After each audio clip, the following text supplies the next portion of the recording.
l'objet lui-même, c'est en fait au départ un vase avec une baladeuse indépendante qui vient se glisser à l'intérieur du vase, qui du coup permet à ce premier objet en fait, de vase de rester toujours un vase, parce que du coup il n'est pas percé, il reste un contenant, et on vient y mettre cette baladeuse qui vient du coup éclairer l'intérieur.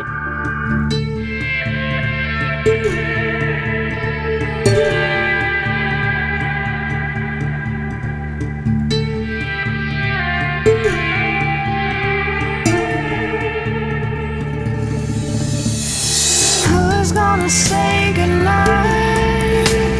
Who's gonna stop the world from turning?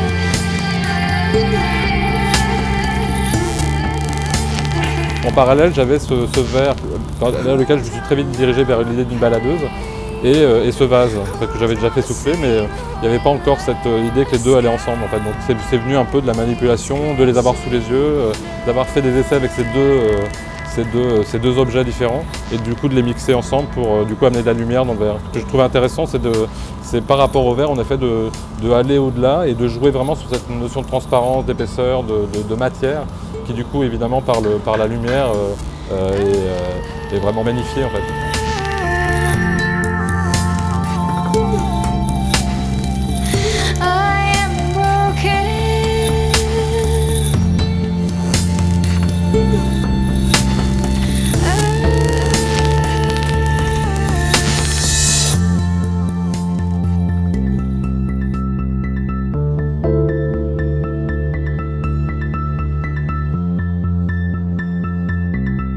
Je travaille plus sur des objets que je ne vais pas forcément dessiner ou globalement complètement dessiner. Ça m'intéresse souvent en fait, de détourner des objets ou de détourner des objets de leur fonction première ou de la fonction qu'on leur a donnée ou attribuée, comme là un vase, et d'un coup de le faire devenir lampe. Ça m'intéresse souvent de déplacer, d'assembler, de greffer des objets ensemble pour un peu les emmener ailleurs, en fait, les emmener vers un autre statut ou une autre posture.